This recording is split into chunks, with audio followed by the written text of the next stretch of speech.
भाई वो रूखा सूखा भी यदि मिल जाए तब भी यदि गुरु की शरण मिल गई है तो वो कम ना समझिए। क्योंकि भाई कबीर ने कहा है, कबीर साहब ने कहा है कि भूख तो कुतिया है, ये भजन में भंग करती है। इसको कुछ टूका डाल दो और अपना भजन करो। लोग कितने लोग खाने पीने के लोलुप होते हैं, खाने पीने में लड़ाई झगड़ा कर करके वो अपने जीवन को, अपने घर को, अपने रिश्तों को, संबंध को बिगाड़ देते हैं। हमें दूध नहीं मिला, हमें चाय नहीं मिली, हमें जलेबी नहीं मिली तो समोसा नहीं मिला। अरे घर के बच्चे बहुएं खा रहे हैं, उड़ा रहे हैं, चुपके चुपके खा लेते हैं, ऐसा बना लेते हैं। क्या खाना, बुढ़ापा आ गया है। अब जो मिलता है 2 वक्त में थोड़ा सा ले लो और इस भूख को शांत कर लो और भजन करो। भोजन तो तुम इतनी उम्र तक अभी भोजन नहीं कर पाए, जीवन बीत गया। आदमी कितने बूढ़े लोग ऐसे होते हैं, वो रात दिन जैसे कुत्ता बिल्ली नहीं मुंह ताकते रहते हैं, चूल्हा ताकते रहते हैं, ऐसे ताकते रहते हैं, ऐसे देखते रहते हैं। बहू क्या खा रही, बेटा क्या खा रहा है, नाती पोता क्या खा रहा है। वो एकदम खाने पीने में उनकी लोलुपता बनी रहती, खाने पीने की आसक्ति। खाने पीने जवानी के दिन है। जवानी में तुमने इतना कमाया, लच्चा पेजा कढ़ी खिचड़ी महेरी पी पी करके तुमने ईंट पार पार करके, है ना, कैसा कैसा काम करके, बनी मजदूरी करके तुमने खूब कमाया। अब जब बुढ़ापा आ गया, जब आंत भी कमजोर हो गई, आंख भी कमजोर हो गई, दांत भी कमजोर हो गए, अब कहते कढ़ी कचौड़ी खाएंगे हम, अब इसको खाएंगे उसको खाएंगे। अब खाने के दिन नहीं, अब भजन करने के दिन है। खाते खाते में बीत जाएगी, सोते सोते में उमरिया बीत जाएगी, तो भजन कब करोगे। अब जब तुम्हारे हाथ में नहीं है तब तुम खाने का शौक कर रहे हो, तो शौक कभी पूरा होने वाला नहीं है, इसलिए ये शौक ना पालो। अब देखो इनके बारे में बताए, तब थे खाते लुकमा उम्दा, मिश्री कंद छुहारे दा, अब तो रूखा सूखा टूका, खाते सांझ सकारे दा, सुल्ताना बलख बुखारे दा। उन्होंने क्या किया, फकीरी स्वीकार ली। इतने अमीर थे, अमीरी में सुख नहीं मिला। कहते हैं जब गोपी चंद ने गृह त्याग किया, माँ के द्वारा ज्ञान हुआ था उनको, माता जी ऊपर से अपने गोपी चंद को देख रही थी, उनका उपटन हो रहा था। बड़े बड़े राजाओं महाराजाओं राजकुमारों का ये सब दासियां करती हैं, स्नान उपटन करना, सब लेप लगाना। तो माता को बड़ा दुख हुआ। ये बड़ी वैराग्य से परिपूर्ण एक घटना है, जिसको कहानी के रूप में हम लोग पढ़ते सुनते हैं। तो माता जी उस राजभवन में संतुष्ट नहीं थी, सुखी नहीं थी। ये नहीं कि उनको और चाहिए था इसलिए संतुष्ट नहीं थी, ऐसा नहीं। उनको ये लगता था कि बस यही भोग में, ऐश्वर्य में हमारा जीवन जा रहा, हम भजन नहीं कर पा रहे हैं, सत्संग नहीं कर पा रहे हैं, संत गुरु की शरण में नहीं जा पा रहा है, उनकी भक्ति नहीं कर पा रहा है। तो दुख होता था, हमारा जीवन तो चला गया, हमारे बेटे का भी जीवन ऐसे ही चला जाएगा, ये भी राज वैभव में पड़ा पड़ा ये शासन सत्ता हुकूमत संभालते संभालते संसार से चला जाएगा, अपने आप को नहीं जान पाएगा। और उनको बड़ा मन में दुख होता था। तो उन्होंने देखा कि देखो इतने दास दासियों के बीच में शरीर का कैसा लेप हो रहा, उपटन हो रहा है, जवानी है, हमारा बेटा अध्यात्म को या अपने आत्मा के ज्ञान को प्राप्त नहीं कर पा रहा है। तो आंख से आंसू आ गए। कहते हैं गरम गरम आंसू गोपी चंद की पीठ पर गिरे। तो गोपी चंद ने देखा गरम गरम मेरे पीठ पर क्या पड़ा, ऐसा हमने सुना है भाई संतों से। तो उनने देखा तो उनको ये समझ में आया कि मेरी माँ रो रही है। तो तुरंत यहाँ से निर्वृत्त होकर के माँ के पास गए कि ऐसी कौन सी समस्या है, क्या दुख है, क्या परेशानी है। माँ से पूछा क्यों रो रही थी। तो उन्होंने कहा कि बेटा मुझे इसी बात का दुख है कि जिस उद्देश्य के लिए मानव जीवन मिलता है वह उद्देश्य की पूर्ति अधिकतम लोग नहीं कर पाते हैं, और यही हम भी नहीं कर पाए और लगता है कि तुम भी नहीं कर पाओगे। कहा कौन सा उद्देश्य, आत्म कल्याण का उद्देश्य। इस आत्मा का उद्धार करो। इस आत्मा के उद्धार के लिए ये बारंबार घटों में जा करके अनेक प्रकार की देह धारण करके भोगों को भोग रहा है, इसको आज तक तृप्ति नहीं मिली है। इसको तृप्ति तो तभी मिलेगी जब ये अपने स्वरूप को समझेगा, क्योंकि ये स्वरूप की विस्मृति के कारण से मृग तृष्णा में, धूप की लहरियों में लगता है पानी है पानी है। मृगा की नाभि में जैसे कस्तूरी है, वो बाहर सुगंध खोज रहा है, इसी प्रकार से सुख है, शांति है, तृप्ति है, आनंद है, अमरता है, सारी चीजें हम यही तो चाहते हैं। एक रास्ता है, ये सब बाहर खोज रहे हैं, ये हमारे भीतर है बेटा। इसको तुम अंदर खोज लेते, इसको प्राप्त कर लेते तो तुम्हें जन्म देना सार्थक हो जाता। तुम्हारा को याद रखे थे भाई, जा तो रहे हो लेकिन हमारी इतनी बातें याद रखना, कहते थे ना लोग कि देखो मानसी कबीर आश्रम देवरी में जा रही हो, मम्मी ने समझाया होगा, पापा ने सब इन बातों का ध्यान रखना, कुछ सिखाया होगा, बताया होगा। जो समझदार माता पिता है वो ज्ञान देते हैं, शिक्षा देते हैं, गुरु हैं, माता पिता हैं, है ना, सहयोगी हैं, साथी हैं। तो माँ ने भी समझाया कि रूखा सूखा खाने के मिलेगा वहाँ, माँ ने सोचा तो उन्होंने कहा कि बेटा वहाँ जा करके अमृत भोजन करना। अमृत भोजन कहाँ मिलेगा माँ? अमृत भोजन कहाँ मिलेगा? और कहे कि फूलों की सैया पर सोना और किले के बीच में रहना। तो उन्होंने कुछ 2-4 बातें उनको गोपी चंद जी को समझाएं। तो गोपी चंद ने शंका प्रकट की कि वहाँ कहाँ मिलेगा हमको अमृत भोजन। कहे देखो अमृत भोजन का मतलब है कि श्रम के, जब तुम श्रम करोगे, कड़ी मेहनत करोगे, जब तुम्हें अच्छी खूब भूख लगे आए एकदम कि अब तुम्हें यही लगे रटे मेरी जिभिया राम ही राम, कहता ना एक महात्मा जी थे, गुरुदेव जी बताते थे, जब रटे मेरी जिभिया राम ही राम, इस जीव से और कुछ ना निकले तब भजन समझो। कोई की निंदा, कोई की बुराई, कोई की चुगली, ये सब ना निकले, कोई के परदोष की चर्चा आदमी करते हैं ना, परदोषों में लगे रहते, वो तो वैसे है, वो तो ऐसे है, रात दिन यही चर्चा। बैठे 4 लोग सब्जी भाजी अमनिया करने या कुछ काम करने या खेत में गए, ऑफिस में गए, मिले एक दूसरे से, जैसे ही समय मिला बस मन में तो भरा है, तो इसकी उसकी चर्चा में लग गए। कितने लोग भजन सत्संग में लगे, तुम इसकी उसकी चर्चा में लगे हो। तो उन्होंने कहा कि जब खूब मेहनत करो और एकदम ऐसी भूख लगे कि रटे मेरी जिभिया राम ही राम, मतलब यही दिखे कि अब बस खाना भोजन मिल जाए, कुछ भी मिल जाए। जब अच्छी भूख लगती तो आदमी दौड़ता है भंडार की ओर या कहीं होटल में, जो जहाँ खाते हैं, कहते भैया कुछ खाना दे दो, खाने को दे दो। क्या दे दे? कहते जो है वही दे दो। फिर वो ये डिमांड नहीं करता कि ये दे दो, कहता जो है वही दे दो, मुझे तो बहुत भूख लगी, पानी पीना है, भोजन करना है। ऐसा होता है कि नहीं? तो उनकी माँ ने कहा कि तुम जब जाओगे ना वहाँ तो इतनी भूख लगे आए, कड़ी भूख, उस कड़ी भूख में जो मिले वो खाना, जब कड़ी भूख लगती है और जो मिल जाता है वो खा लेता है, तो वही कहलाता है अमृत भोजन। क्या कहलाता है? अमृत भोजन। तो माँ ने कहा यही है अमृत भोजन, जो मिलता है वो खाना। अब बूढ़े लोगों को, जवान लोगों, जवान तो जो मिल जाता है खाते, बूढ़े ही नखरा ज्यादा करते हैं, क्योंकि भूख तो लगती नहीं है, काम कुछ करते नहीं है, तो दिन भर रात भर उनको यही रहता है, आज तो कढ़ी बनाना है, आज तो भजिया बनाना है, आज तो बेसन रांधना है। दुनिया भर का जो जिनके यहाँ का जो आइटम हो, आदमी यही सोचते हैं।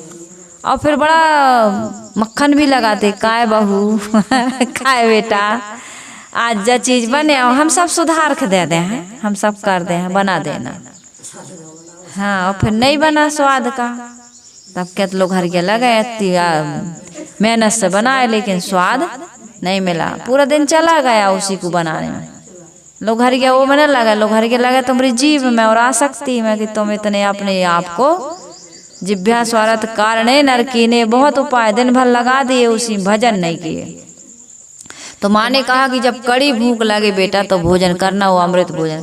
कहे फूलों की सैया पर सोना, कहे श्रम करते करते, गुरु की सेवा करते करते, समाज के जो व्यवस्था है उसको करते करते, यानी नियम होता है ना हर जगह का, उसका पालन करते, उसको फॉलो करते करते जब बिल्कुल शरीर थक जाए तो तुम अब तो कहाँ सोने लागे। चुन चुन कलियां सेज बिछाते, फूलों न्यारे न्यारे दा, अब धरती पर सोवन लागे, कंकड़ नहीं बुहारे दा। कंकड़ भी नहीं बुहारते। आदमी मजदूरों को देखते हो ऐसे ही मेड़ पर सो जाते हैं, खेत में पत्थरों में सो जाते हैं, डिगलों में, और अच्छी नींद आती है।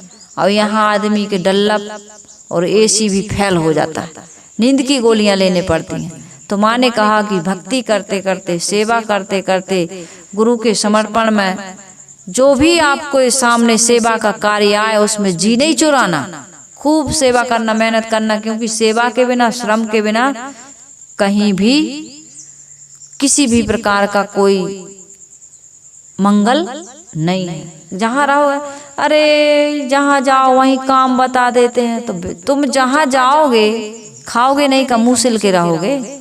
जहाँ जाओगे आपको खाना है, आपको सोना है, आपकी जरूरतें वहाँ पूरी होंगी, तो वहाँ आपको सेवा नहीं करना पड़ेगा। अपने शरीर के लिए ही करना पड़ता है। आपको कहें कि भैया आए हो, अच्छी बात है, अपना बना के खा लो, फिर तुम्हें पता चल जाएगा कि 2 रोटी भी नहीं, हम तो ज्यादा नहीं खाते, कुछ नहीं, बस 2 रोटी, बनत में बनत 2 बना देना। तो बनत में बनत 2 ऐसे नहीं बन जाती, तुम बनाओ 2 रोटी। जाओ गेहूं खेत में बो के आओ, कैसे बोते हैं, फिर उसको पानी सींच के आओ, फिर फसल काट के लाओ, फिर उसको धो, फिर पीसो, फिर उसको आटा बना करके फिर तवा लाओ, चौकी लाओ, चूल्हा लाओ, क्या क्या लगता है, तब वो 2 रोटी बनती हैं। तो आप कहीं भी जाते हैं, जब तक आपका जीवन है, शक्ति है शरीर में, तब तक सेवा करनी चाहिए, श्रम करना चाहिए। मेहनत मजदूरी से कभी किसी को, वही व्यक्ति समाज में श्रद्धा का पात्र होता है या पूजनीय होता है, जो कुछ करता है। जो कुछ नहीं करता है वो समाज के लिए भार है, इस धरती का भार है। तो माँ ने कहा कि बेटा तुम ये ना सोचना कि हम राजा के संतान हैं, हम तो अमीर हैं। कितने लोगों को यही होता है, हम तो बड़े घर के संतान हैं, हमने तो घर में कुछ किया ही नहीं है। आज घर में, परिवार में जो लड़ाई झगड़ा हो रहा है, जो बहुएं और बेटियां कुछ भी सेवा करना नहीं चाह रही हैं, और बूढ़ी सास उससे ज्यादा काम कर रही है, सास उससे ज्यादा काम कर रही है, और बहू के तो एसी में सो कर के भी शरीर में, बदन में उसको दर्द है। तो घर में लड़ाई होगी कि नहीं होगी? बाप ज्यादा काम कर रहा, बेटा आराम से अपना आराम फरमा रहा है, तो घर में लड़ाई होगी कि नहीं होगी? तो श्रम करो। यही माँ ने वहाँ पर शिक्षा दी कि फूलों की सैया पर सोना, मतलब श्रम करते करते इतना थक जाओ कि जब सो तो तुरंत तुम्हें नींद लग जाए। और किले में रहना, तो गोपी चंद ने कहा वहाँ कहाँ किला? उन्होंने कहा कि, माँ ने कहा कि बेटा किला में रहने का अर्थ यही है कि सुंदर अपना जो समाज है ना, संघम शरणम गच्छामि, का है ना, संघ की शरण में जाओ, यानी कि ऐसा संग बनाओ। गुरु की शरण में जाते हो, वहाँ पर जो भी गुरु के शिष्य हैं, शिष्याएं हैं, उनके साथ में, उनके बीच में रहना। कभी अकेले मनमानीपना, कहीं आने का, जाने का, घूमने का विचार, ख्याल मन में मत लाना। कितने लोग अकेले अकेले जाते आते हैं, घूमते हैं। परिवार में तुम्हारे माता है, पिता है, भाई है, बहन है, परिवार के और लोग हैं, आप घर में गृहस्थी में रहते हैं, तो उनके साथ जाओ। कितने लोग सत्संग में आते हैं, हम सत्संग में आ रहे हैं या सत्संग में जा रहे हैं, तो अकेले भाग जाते हैं सत्संग में। अकेले ना जाओ, अपनी पत्नी है, बच्चे हैं, या माता पिता है, कोई तो होगा, उनको लेकर के जाओ। भाई जिनके साथ में रहते हो उनको भी तो सत्संग सुनाओ। अब यहाँ तो तुम सत्संग करने आ गए 1 दिन, 2 दिन, 4 दिन, लेकिन घर में जाओगे तो वहाँ क्या होगा? वहाँ सत्संग नहीं होगा, क्योंकि उन्होंने तो सत्संग किया नहीं। आपकी पत्नी ने, आपके बच्चों ने, आपके परिवार के लोगों ने सत्संग किया नहीं, सत्संग सुना नहीं, और तुम्हारी कीमत घर की मुर्गी दाल बराबर है, तो तुम्हारा वो सत्संग रिकॉर्डिंग वाला वो सुनेंगे नहीं। जो तुम याद करके जाओगे, वहाँ सुनाओगे, वो रिकॉर्डिंग कह रही हूँ मैं, वो सुनेंगे नहीं। उनको भी लेकर के आओ, उन ऐसा प्रेम बनाओ, उनके साथ ऐसा व्यवहार, ऐसा संबंध रखो कि तुम जहाँ कहो वो जा सकें, आ सकें। इतना होना चाहिए। साथ ही यही है सत्संग, यही है ज्ञान। अब अकेले चल पड़े, धोती पर्द नहीं उठाए, पैंट शर्ट उठाए, साड़ी उठाए, अकेले चले गए। हम तो अकेले ही चले जाते सत्संग, हमारे घर के कोई नहीं सुना, काहे नहीं सुना। उनके घर में रह रहे हो, उनके साथ रह रहे हो। जब तुम सत्संग सुनते हो वो अच्छी चीज है, तो तुम्हारे परिवार के लोग सत्संग क्यों नहीं सुनते?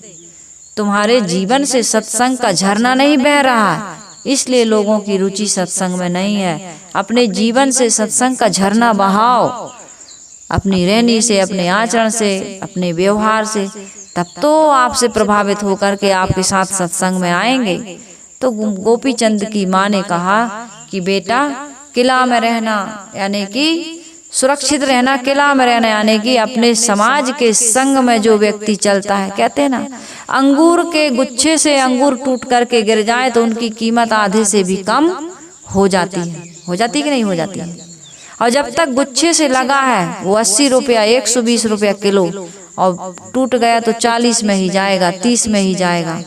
इसी प्रकार से दूसरा उदाहरण हमारे संत गुरुजन देते हैं कि जब तक झाड़ू बंधी रहती है तब तक कचरा साफ करती है, लेकिन झाड़ू यदि टूट जाए, बिखर जाए तो वही कचरा बन जाती है।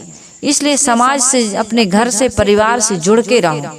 आदमी का मान सम्मान तभी होता है जब वो अपने लोगों से जुड़ करके रहता है। अपनों से टूट के कभी किसी व्यक्ति का सम्मान न हुआ है, ना होगा। तो बेटा समाज में, जिस समाज में जा रहे हो उस समाज से तुम जुड़ करके रहना। एक गोपी चंद की माँ ने शिक्षा दी थी। तो यहाँ पर मैं इस पर से बताने लगी कि रूखा सूखा टूका खा करके हमको क्या करना चाहिए? परिवार के बीच, समाज के बीच समरसता बना करके, प्रेम बना, शिकायत ना करो। खाने पीने की शिकायत, खाने पीने में जीवन तुम्हारा लड़ाई झगड़े में जा रहा, ऐसा बना देते हो, ये नहीं मिलता है, अपने हाथ से बनाने लगते हैं। कितने घरों में आज ऐसा हो रहा है, बहू बेटों को छोड़ छोड़ करके माता पिता अलग जाने के लिए सोच रहा है, अलग रहने के लिए सोच रहा है। तो उनका जीवन, अब बुढ़ापा आ रहा है, कहाँ जाओगे तुम बताओ? तुमने जीवन भर फिर बाल बच्चे बुढ़ापे में अलग होना था तो क्यों बनाए? बाल बच्चे नहीं पैदा करने थे। तुम अपने बच्चों के साथ नहीं रह पा रहे हो, अपने बच्चे माता पिता के साथ नहीं रह पा रहे, दोनों की कमी है। दोनों को समझ, एक तरफ से कहते ना एक हाथ से ताली नहीं बजती, इसी प्रकार से किसी के घर में भी टुटन हो रही है तो दोनों पक्षों को समझने की आवश्यकता है। बहू बेटा को भी समझना चाहिए और माता पिता को भी, दोनों तरफ से समझदारी की जरूरत है। तो दोनों, इसीलिए तो कह रही हूँ कि सबको सत्संग करना चाहिए। केवल बूढ़े सत्संग कर रहे हैं इससे समाधान होने वाला नहीं है। ऐसा व्यवहार जीवन बनाओ कि आपका पूरा परिवार सत्संग करे, तब कहीं जा कर के कोई आपके जीवन में सुख शांति यानी जीवन यात्रा आनंद से कट सकती है आपकी। तो यहाँ साहब कह रहे, जातन पहने खासा मलमल, पहनने ओढ़ने का भी शौक ना करो। इस शरीर को ढकने के लिए चाहे महंगे हो चाहे सस्ते हो, अपनी इज्जत को, ठंडी गर्मी को, इसका निवारण करने के लिए हमको शरीर पर वस्त्र धारण करना चाहिए। हमारे जैन मुनि लोग देखो, वो तो न महंगे न सस्ते, न ठंडी में न गर्मी में कभी भी कुछ भी पहनते नहीं हैं। तो शरीर की शोभा क्या है? एक कपड़े। लेकिन इसके लिए हमको क्या करना चाहिए? नहीं, हम तो अभी जो नई डिजाइन निकली है या नया जो पैटर्न निकला है, हम तो वही वाली साड़ी, वो हमने देख लिया ना पड़ोसन को, तो भाई तुम्हारी गोदरेज भरी है तो भरी रहने दो। गोदरेज कहाँ, वो तो इतने दिन पहले लिए थे। वो फिर कई माता बहनें ऐसी रहती हैं, किसी किसी को बांट देती हैं, बेटी को दे दिए, बहू को दे दिए, रिश्तेदारों में दे दिए, और हमारे पास तो अब साड़ियाँ ही नहीं है, क्योंकि मन में तो ये है कि वो वाला लेना है। कितने बच्चों को बड़ा शौक होता है कपड़ों का, अच्छे अच्छे कपड़े जला देते हैं। सुन के आए हो ना कल, एक थैला कपड़ा नहर पर जा करके जला के आ गया लड़का। किसी ने गांव में ये कह दिया कि तुम तो यही कपड़े पहनते हो रोज, बस उसको दिमाग में आया, भर के थैला। एक माता ने कहा भैया मुझे पोंछा के लिए साफ कुछ काम आएगा, एकदम नया है, मत जलाओ। नहीं नहीं, बोला किसी को नहीं दूंगा, मैं जलाऊंगा इसको। जला के आ गया, दूसरे दिन गया, थैला भर के कपड़ा ले आया। ये आदमी को पागलपन सवार है। तो ऐसा जीवन नहीं होना चाहिए। कहने वाले लोग, कुछ तो लोग कहेंगे, लोगों का काम है कहना। छोड़ो बेकार की बातों को। इनमें क्या रखा है बताओ बेकार की बातों में? आदमी का मुंह कुछ भी बोलता रहता है, उसका काम क्या है? बोलना।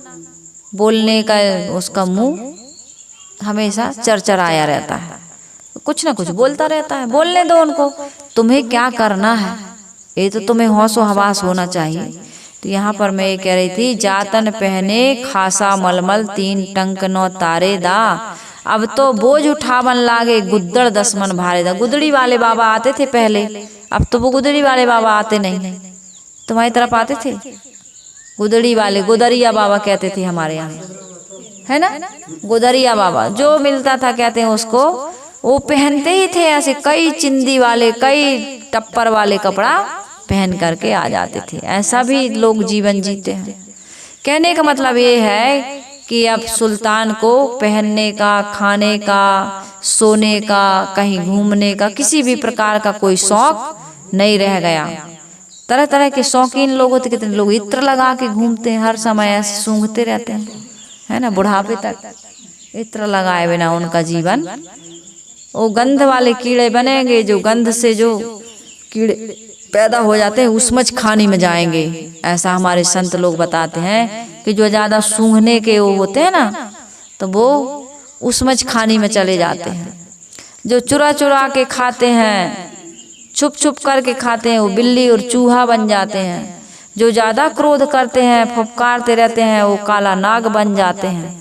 ऐसा लोग बताते हैं। जो ज्यादा बोझ लेकर के चलते हैं, इतना और मिल जाए, इतना और मिल जाए, इतना और लाद लूं, गधा खच्चर बन जाते हैं, ऊंट बन जाते हैं। कई प्रकार की खानियों में जीव क्यों जाता है? वो कर्मों के अनुसार जाता है। तो इसको तो कोई जानता नहीं है, लेकिन भावना के अनुसार खानियों में जरूर आदमी जीव चला जाता है। तो इस प्रकार से अपने आप को किसी प्रकार का इतना शौकीन ना बनाओ। त्याग से रहो, वैराग से रहो, संतोष से रहो, प्रेम से रहो। दूसरों को देकर के तो देखो जीवन में कितना सुख मिलता है। हमारे यहाँ एक भक्त जी आते हैं, कितना सादा सिंपल जीवन, कितना सादगी से रहते हैं, कितना उनके मन में खाने पीने को लेकर के या पहनने ओढ़ने को लेकर के कोई शौक नहीं। देख करके लगेगा कि इनके पास तो कुछ भी नहीं है। ऐसे बैठ जाएंगे उकरू एकदम सिमट करके, जहाँ मिलेगा जो मिलेगा सो जाएंगे, खा लेंगे। लेकिन इतना दान करते हैं, इतना पुण्य करते हैं, उनको देख करके नहीं लगता है कि इतना दान पुण्य, इनकी इतनी हैसियत हो। लेकिन उनका भाव देखो, वो कितना परमार्थ का काम कर रहा है। आते हैं तो खूब सेवा करते हैं और एकदम प्रसन्न रहते हैं, एकदम हंसते रहते हैं, एकदम मुस्कुराते रहते हैं। एक दिन ऐसी चर्चा हो रही थी, तो वो किसी को समझा रहे थे। वो शिकायत कर रहा था, वो सत्संगी शिकायत कर रहा था किसी की। तो वो कह रहे थे कि चींटी बन जाओ, चींटी बन जाओ। एक ही शब्द बोला वो कि बस अपने को छोटा बना लो, अपने को बिल्कुल चींटी बन जाओ। मुझे इतना प्रभावित की उसकी बात कि देखो कितनी बड़ी बात कह रहा है कि चींटी बन जाओ। सबसे छोटा उदाहरण दिया उन्होंने कि चींटी बन जाओ। बात तो छोटी है, लेकिन क्या हम चींटी बन पा रहे हैं? हम चींटी नहीं बन पा रहे हैं। हमारी जरूरतें कम नहीं हो पा रही। हम अपने अहंकार को डाउन नहीं कर पा रहे हैं। हम किसी का नहीं सुन पा रहे, नहीं सह पा रहे हैं। हम तो चींटी कहाँ, हम तो हाथी बने हुए हैं। वो काटने वाली चींटी बन जाओ नहीं कह रहा था, नहीं तो काटते रहो, चींटी बन गए हम, हाथी को भी पछाड़ देंगे, हम चींटी बन गए तो क्या हुआ? ऐसा नहीं।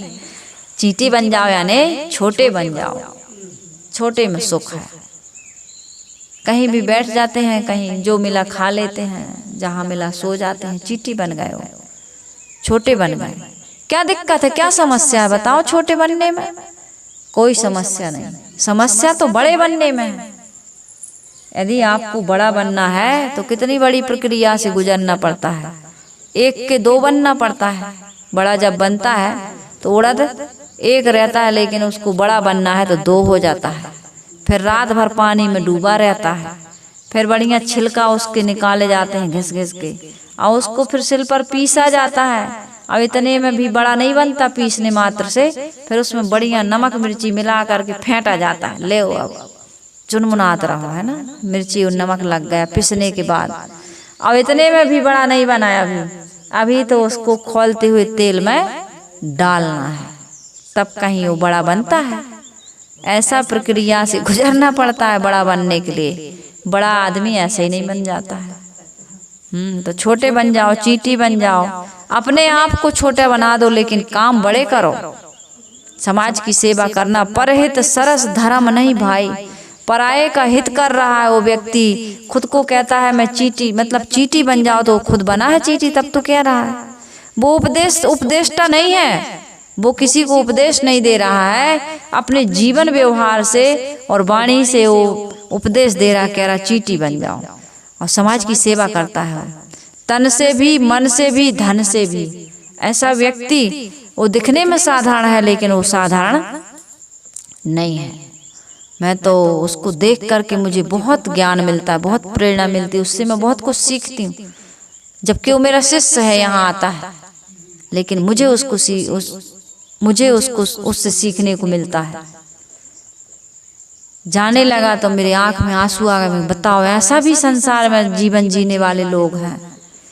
मोह से नहीं, उसके रहने से, उसके आचरण से मुझे इतना ज्ञान मिला, इतना प्रभावित हुआ मेरा हृदय कि बताओ ऐसे भी लोग हैं समाज में जिसे कोई नहीं जानता है, लेकिन कितना परोपकार का काम कर रहा है वो। ऐसा जीवन हमको कहाँ दिखाई दे रहा? हमारे अंदर वो दृष्टि ही नहीं है कि हम ऐसी अच्छाइयों को देख सकें। अपने ही बीच में लोग रहते हैं, अपने ही परिवार में, समाज में, हम उनसे अच्छा ही नहीं ले पाते, क्योंकि अहंकार का चश्मा तो कुछ और ही लगा है, स्वार्थ का। हम तो सोचते हैं हम सबसे बढ़िया हैं, सामने वाले में कहाँ त्याग तपस्या, कहाँ कोई अच्छाई। सामने वाले हमारे साथ में रहने वालों के बीच में जीवन में कितनी कितनी अच्छाइयाँ हैं, हम उसको देख नहीं पा रहे। बड़े बड़े उदाहरण लेते हैं, लेकिन हमारे साथी में कितनी सारी कुछ अच्छाइयाँ हैं, उनको आप लेकर के उनका आदर करिए, उनके साथ प्रेम से, अच्छे सम्मान से व्यवहार करिए, उनसे सीखिए कुछ। हमको कमी दिख रही, शिकायत, उसी की चर्चा दूसरे के दिमाग में भी वही भर देते हैं। अपना दिमाग तो सड़ा हुआ है ही, और दूसरे के दिमाग को भी सड़ाने का काम हम करते हैं। इसलिए कभी भी ये संकल्प लीजिए कि कभी किसी में कमी नहीं देखेंगे, अच्छा ही देखेंगे। और कभी दूसरा संकल्प है कि उसकी कमी की चर्चा भी हम नहीं करेंगे, अच्छाई की चर्चा करेंगे। जो व्यक्ति ऐसा जीवन बना लेता है उसका जीवन सुंदर बन जाता है। तो कहते हैं चुन चुन कलियां सेज बिछाते, फूलों न्यारे न्यारे दा, अब धरती पर शोभन लागे, कंकड़ नहीं बुहारे दा। ये सब ऊपर की ये सब पहनना, ओढ़ना, खाना, अच्छा भवन, अच्छा कपड़ा, अच्छा भोजन, एक कोई महत्व नहीं रखते हैं। यदि जीवन को अच्छा नहीं बनाओगे, सकलों दुर्मति दूर करो, अच्छा जन्म बनाओ, काग गौन गति छाड़ के हंस गौन चली आओ। कबीर साहिब जी कहते जीवन को अच्छा बनाओ। मकान तो अच्छा बना रहे हो, कपड़े अच्छे पहन रहे हो, भोजन अच्छा कर रहे हो, अच्छी गाड़ी में घूम रहे हो आबो हवा ठंडी, कश्मीर नहीं साहेब ठंडा हो कलेजा, कश्मीर उसे कहते हैं। अपने कलेजे को, अपने कलेजे की आग को, उसको ठंडा करो। यदि कलेजा ठंडा नहीं है, उसकी आग ठंडी नहीं है, तो भले कश्मीर में बैठे रहो, तुम्हें ठंडकता मिलने वाली नहीं। कश्मीर में जाकर के भी देखे आओ, वहाँ भी गोलियाँ, वहाँ भी बमबारी चल रही है, पथराव हो रहा, कितने लोग मर रहे हैं वहाँ पर। कहाँ कश्मीर में ठंडकता है?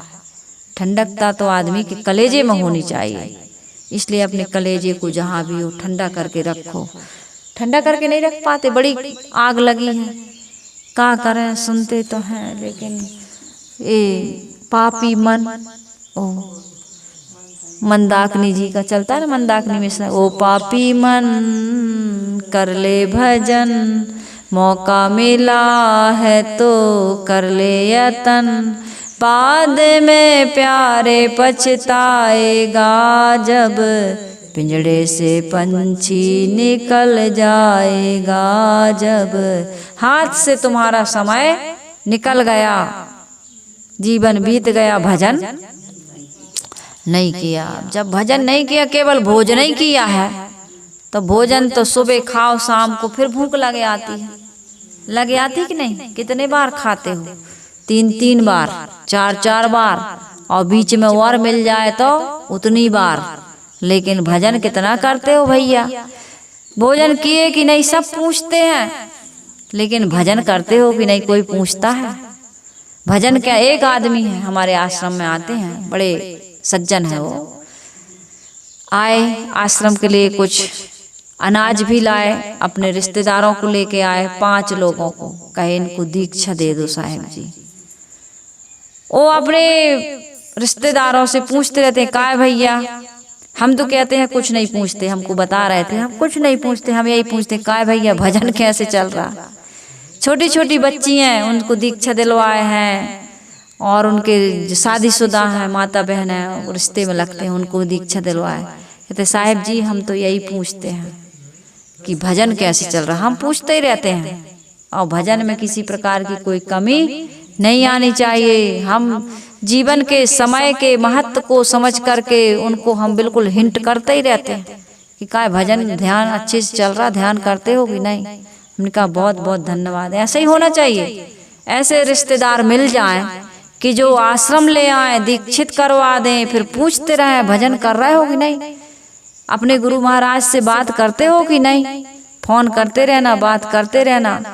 हर प्रकार से वो तन से, मन से, धन से यहाँ पर जुड़े हुए हैं, अपने तन मन धन को सफल सार्थक बना रहा है, तो कितना बढ़िया बात है। कितने अपना तो कर ही रहे हो, अपने लोगों को भी वो यही पूछते हैं भजन हो रहा, ठीक से हो रहा भजन, भजन में कोई कमी तो नहीं हो रही।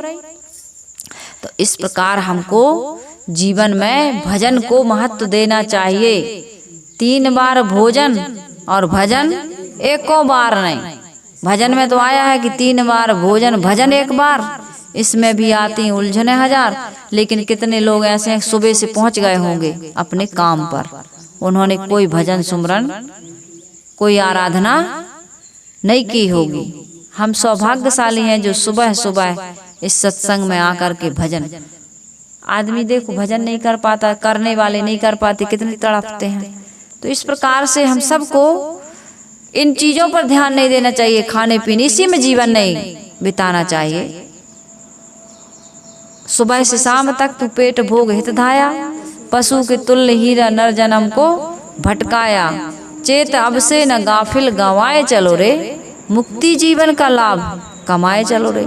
ये जीवन का सबसे परम लाभ क्या है? मुक्ति, मोक्ष, कल्याण, आत्मा का उद्धार। नहीं तो ये कमाना खाना और ये सब नौकरी बिजनेस व्यापार तो मजबूरी है, ये मजबूरी है अपनी, इसको नहीं करेंगे तो जीवन नहीं चलेगा। तो इसको करिए, लेकिन इसी में न लगे रहिए। ये मजबूरी से, ये मजबूरी है हमारी, ये करना पड़ेगा। भूख लगेगी तो भोजन की व्यवस्था करनी ही पड़ेगी। सामाजिक प्राणी है, कपड़ों की व्यवस्था करनी पड़ेगी। ठंडी गर्मी के निवारण के लिए कपड़ा भी चाहिए और मकान भी चाहिए। रोग लग गया तो औषधि भी चाहिए। और समाज में रहते हैं तो थोड़ा व्यवहार में लेन देन, आदान प्रदान भी करना है। नहीं करोगे तो तुम व्यवहारी नहीं, तुम व्यवहार में कुशल नहीं कहलाओगे। तो ये हमारी मजबूरी है समाज में रहने के लिए। बाकी ये मजबूरी ही हमारा उद्देश्य बन गया, बस इतना ही कमाना खाना। तो इससे हमारा उद्धार नहीं होगा, दुख दूर नहीं होगा। तो यहाँ पर साहब कह रहे, जिनके संग कटक दल बादल, झंडा जरी किनारे दा, जिनके साथ में बड़े लोग, सेना हुकूमत के साथ लोग हुजूम निकलता था, उनका बड़ा सुरक्षा में कई हाथी घोड़ा पर सवारी हो रही थी, और सिपाही लोग भाला बर्छी बल्लम लेकर के चलते थे। आज के लिए ये बॉडीगार्ड होते हैं, है ना, बंदूक ताने चलते हैं प्रधानमंत्री नेता लोगों के। तो उस समय राजा महाराजा हुआ करते थे, उनके अपने हथियार लेके सिपाही चलते थे। वो अकेले नहीं निकलते थे, सुरक्षा बल के साथ चलते थे। और उनका बड़ा, कौन सा राजा आ रहा उनका सबका अलग अलग झंडा चलता था, बड़ा ऊंचा लेके झंडा जाते थे, पता चलता था और राजा आ रहे हैं भाई, सुल्तान आ रहे हैं ना। दूर से झंडा का मतलब संकेत कि वो उनकी सवारी आ रही, वो आ रहा है। तो झंडा जरी किनारेदार। और कहें कबीर सुनो भाई साधो, फक्कड़ हुआ अखाड़े दा, अलमस्त फकीर बन गया। अखाड़े दा, अखाड़े का, साधुओं का, मंडली का, यानी कि वो मुखिया बन गया, ऐसा महान बन गया जिनके नाम से भजन बना हुआ है। बड़े अच्छे से गाते हैं। मैंने तो प्रवचन करना था इसलिए मैंने जल्दी जल्दी गाया। और अभी आलस का भी समय है, गर्मी का समय, तो गाने सुनाने का मन तो नहीं होता है, लेकिन सत्संग करना हमारा रोज का नियम है। इसके बिना हमको चैन भी नहीं है। जैसे तम्बाकू वालों को तम्बाकू खाए बिना चैन नहीं, ऐसे हम लोगों को सत्संग के बिना चैन नहीं आता है। ऐसा नशा भी बनाना है तो ऐसा बनाओ जिससे हमारा और हमारे लोगों का उद्धार हो। तो इस सत्संग के द्वारा, इस भजन के द्वारा अपने जीवन को हम अच्छा बनाएं, सुंदर सुव्यवस्थित बनाएं और हम इस मानव जीवन को सफल सार्थक बनाएं। इन्हीं शुभकामनाओं के साथ अपनी वाणी को हम विराम दे रहे हैं। आइए हम सभी लोग मिलकर के गुरु की वंदना कर लें। वंदन है गुरुदेव तुम, वंदन है गुरुदेव, वंदन है गुरुदेव तुम, वंदन है गुरु। काल जाल के फंदा भारी, काल जाल के फंदा भारी, परख लखायो भेव तुम, परख लखायो भेव तुम। वंदन है गुरुदेव, वंदन है गुरुदेव तुम, वंदन है गुरुदेव। वेद शास्त्र सब खोजत हारे, वेद शास्त्र खोजत हारे, मर्म न जानत केव तुमको, मर्म न जानत केव तुमको। वंदन है गुरुदेव, वंदन है गुरु,